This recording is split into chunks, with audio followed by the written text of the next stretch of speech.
G'day, Aussie Bonsai Bloke here, how you go? Today, I'm going to be working on this blue Atlas cedar. There's been a few people comment in some of the, the garden tours or bonsai tours that I do, saying that it's not a blue Atlas cedar, but that's what the tag said. So that's what I'm bloody well going with, blue Atlas cedar. And if the tag's wrong, well, I'll eat my words. But the reason it didn't look blue is because it was sick, and I did say that in the video a fair few times that it was sick. Because what happened, the previous owner of this, and I'm sorry if you're watching, Rodney, because you were the previous owner, had it in too much shade, and what happened is it got sick because it wasn't getting enough sun, and branches started dying off, and it almost died. Like, it went almost brown but not quite. I put it out in full sun, looked after it, give it a bit of food once it started getting going, and it's really put on a lot of growth now. It looks really healthy, so it's about time that I work on it. What time of year to work on it? Well, I couldn't tell you. I didn't research it, didn't bother, but what I can tell you is that it does need work, because what's happening is some of the interior branches now are starting to die and the outside branches are going really strong. So what's going to happen if I was to delay working on it too much is that the interior branches will die and you'll only be able to work with stuff on the outside, because if you cut it back to where there's no no leaves on the branches or needles, that whole branch would die back to the trunk. So, I don't know how old this tree is. Probably not that old. It's got a reasonably small trunk, but they are sort of semi-slow growing, I think.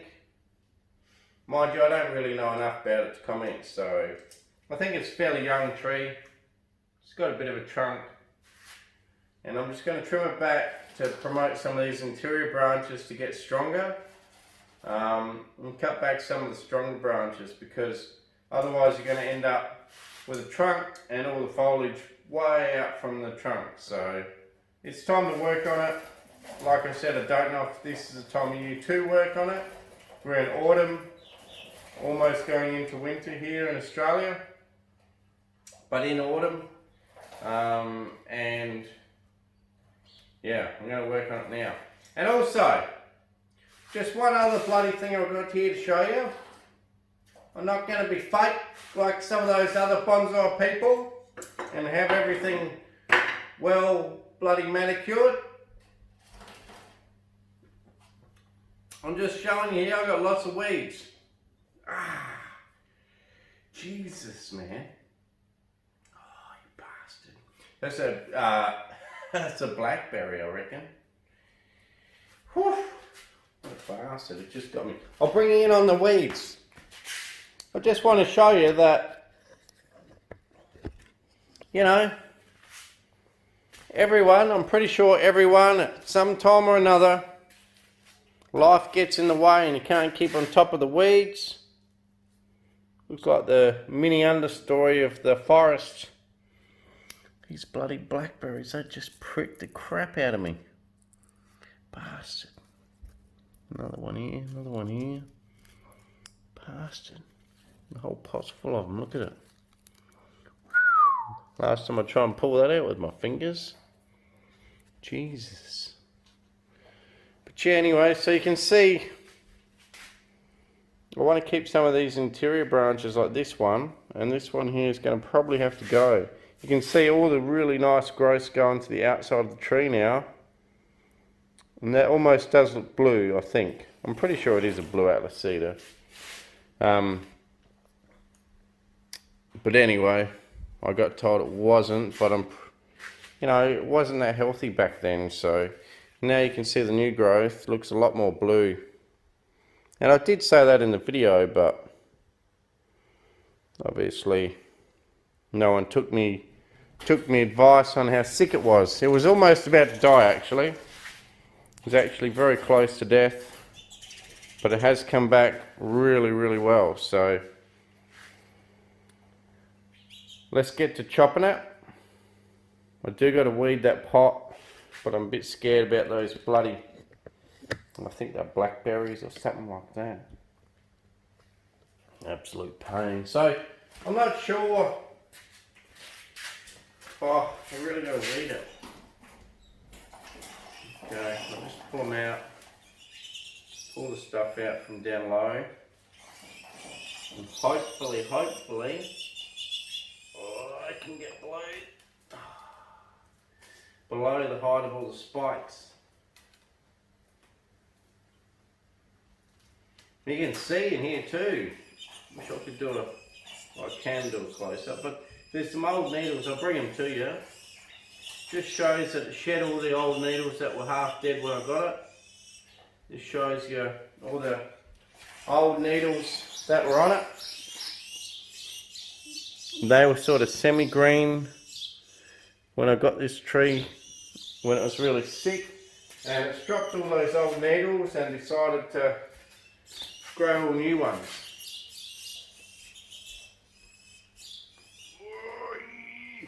Oh, bastard. You little bugger. These blackberries, I mean, Jesus, the thorns on them. They're really little, thin sort of needle type thorn, and they just stab straight into you. So yeah, life gets in the way of weeding, you know, work, other hobbies, family, you know, whatever it is, gets in the way, but that's alright, you know. I still weed them every time I work on them, so they do get a bit of a weeding every now and then, so it's not the end of the world if you get a few weeds in there. They'll sort of co-inhabit the pot. Yes, it does slow down the tree a little bit, but I mean, when you push for time, you don't really care too much if the tree gets slowed down because it actually gives you more time. That's my philosophy anyway. Plus, they sort of co-inhabit the pot anyway. And if you read some of that modern research they're doing on soils, they say that the more diverse the plants in the soil, the stronger they actually grow, because it actually promotes more fungi and bacteria, more different diverse fungi and bacteria, which makes the soil healthier, which actually gives you better growth on all of the plants, or even weeds of plants in the pot. So if you read that, it actually doesn't, you know, according to that, technically it doesn't really affect your tree too much to have a few weeds in it. Okay, but I just weed it out when I work on it. Done. Okay, so this tree here, if I stand back and have a look at it, I mean, it looks pretty cool, but to the point, most of that's going to be unusable unless you were to wire the absolute bananas out of it. You could, you know, you could wire all this in and bring branches in and create all your bloody pads and stuff like Japanese, but I'm not bloody Japanese. I hope you can tell by my skin colour and my weird hairdo here that I ain't bloody Japanese. And I ain't gonna do it like Japanese. So instead of wiring it all out and basically placing pads and stuff where you want them, make it look nice, I'm going to do the old bloody clip and grow. And make sure when you do this, don't cut it inside where there's no green leaves on it. Make sure you leave some. So what I'll do here, I really like this little upward branch here. I'll just have a look, just make sure you can see this. I want you to see how much I chop off, but I also want you to see some of the detail. It's pretty hard. So this little one here, I really like that. So I'm going to chop it back to that. So that one's gone. They help contribute to the fatness of that branch. There's one at the front here, and I'm really torn between this branch as far as I wanted to keep it, but I mean you sort of need it, but what's happened is that all these interior branches here have died because I let it extend too far and the interior branches died. So I probably should have cut it back earlier. So what I'm going to do is I'm going to cut it back as far as I can, leaving some green there, some green here, just a couple needles there, not many. This whole branch could die. If it does, bad luck, and I'll just choose something else. One of these branches here could possibly go in, or even this branch that crosses back over this way. Okay, so then we move to the other side. Also, you notice instead of creating a flat pad here and a flat pad there, I'm not really into that. You know, people seem to style all their deciduous and broadleaf like a pine or a cedar, and in this case I'm going to try to make this thing look more like a evergreen or deciduous, even though it's a cedar. So I'm going to go the opposite way, just to be arrogant and just to be an a-hole, just to be different. Okay, so here we've got some nice movement out to here, then a reasonably straight section and some long stuff out here. I'll just cut this long stuff back first, see what it looks like. Okay, I'll come to the front.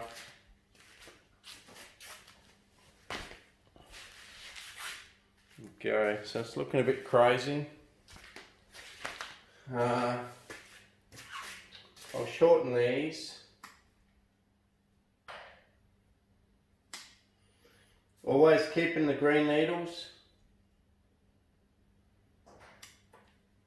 And hopefully we get some more divisions.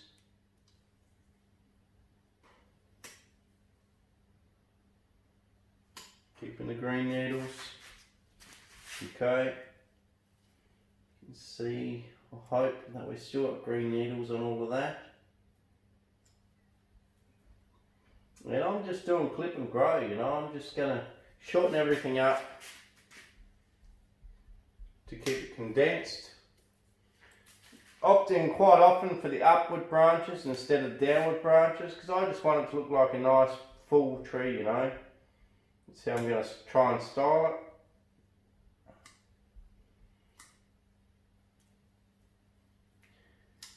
And to be honest, I don't work on many other trees apart from the deciduous and the broadleaf olives.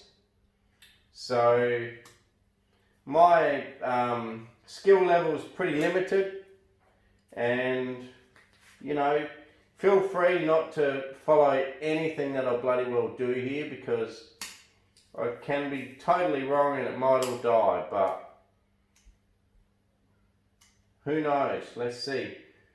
I'm just planning on cutting it all back fairly short, keeping some green on all the branches to try and help ramifying closer. Cut that downward one off, don't like downward branches. I'm more of an upward branch sort of a person. There's no real spots in this tree where it's, you know, 3 branches from one location, so I haven't had to worry too much about that. Just chopping it back to try and create some sort of division in the secondary branches, because at the moment we've only got sort of like the first structural branches. So I want to try and create a bit more division.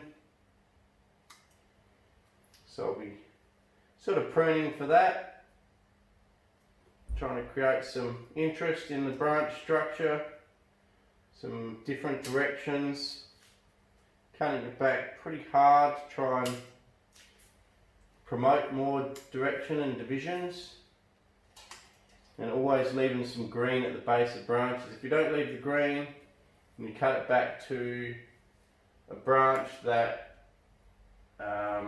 well, for instance, if I cut this one here back where there's no green there, if I cut it here, that whole thing would die right back to the start here, and then the main branch would grow, but this at the front wouldn't. So I leave a little bit of green here, and hopefully that'll keep drawing the sap out, so there'll be some growth, we hope. I haven't actually worked on Blue Atlas cedar before, so I don't actually know. I'm just winging it. I didn't do any research. I'm just going by how I feel they would react, just by looking at the tree, and just by knowing that in general things with needles not back bud, but they don't like to shoot if you cut all their needles off. So that's my rule of thumb. If it's got needles, leave some needles. If it doesn't have needles and it's evergreen or a broadleaf or deciduous, then you can cut it back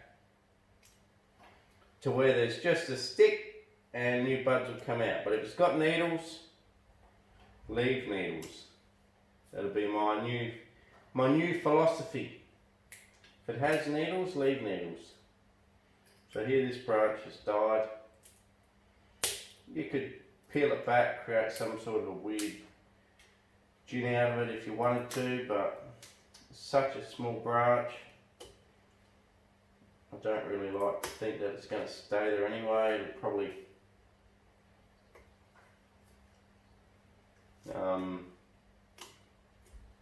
just fall off over time anyway, but we'll create a little bit of a gin there for now.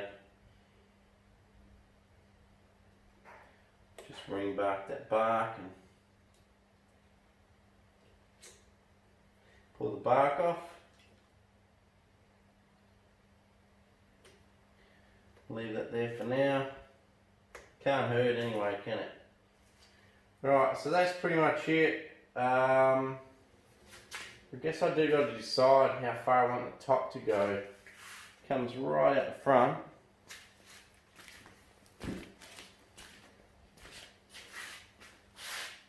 Looks very high, but as the rest of the tree fills in, might not be that bad having it so high, because if you look from the side,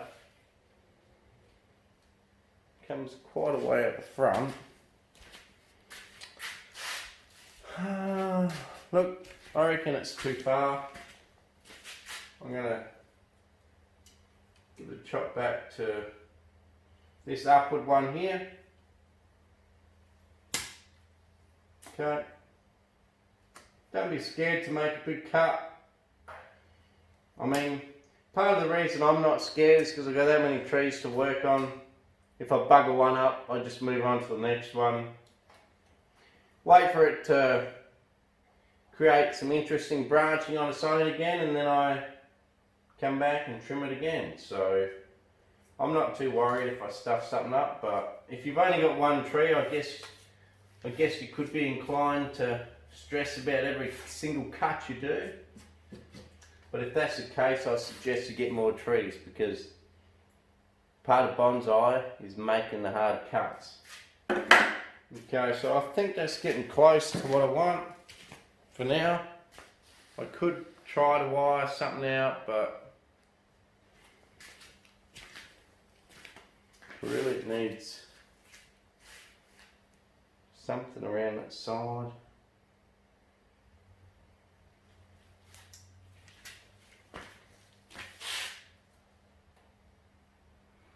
Yeah, the apex just looks dumb, doesn't it?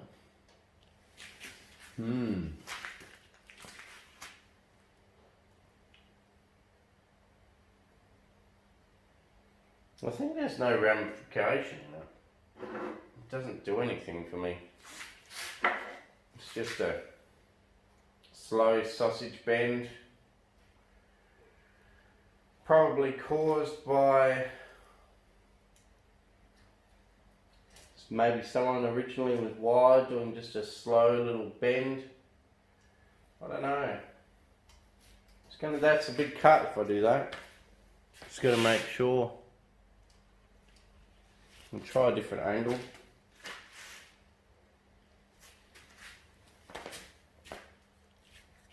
No, it looks dumb, doesn't it? Alright, well let's just do a cut and see what happens. Like I say, don't be scared. If you don't like it, you're never going to like it. So just cut it off and see what you think then. I think half the issue with that is the taper of it was just so slight that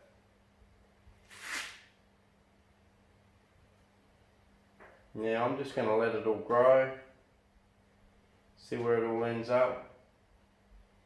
It has had an initial structural wire by the previous owner, so I'm happy now just to do clip and grow, see where it wants to go. It's fairly well spread out anyway. There's a bit of a bare patch in here, but that's alright because it sort of comes over that way anyway. And then as the apex fills in here, it'll look a bit better and a bit more balanced. But anyway, not all trees have to be a masterpiece right from the start. They all got to start somewhere. No worries. I'll give you a bit of a spin of the tree. I'll get out of the way. Got sharp needles. We're on Adrian Eggleton's turntable, by the way.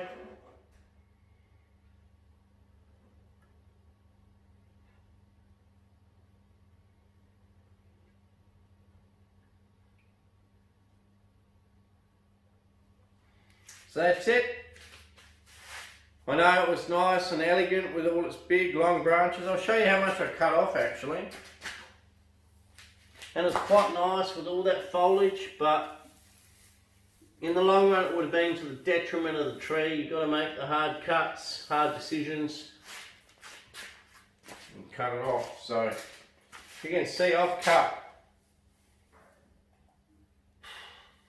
probably even up to 80% of the foliage off that tree. I don't expect there'll be any issue with it. I think it'll be fine. Like I said, I haven't researched, so I don't know what time of year to work on them, but I just felt like now is a good time because all the old growth's hardened off. So I just felt like it would be a good time to trim it. But anyway, cheers for watching Aussie Bonsai Bloke.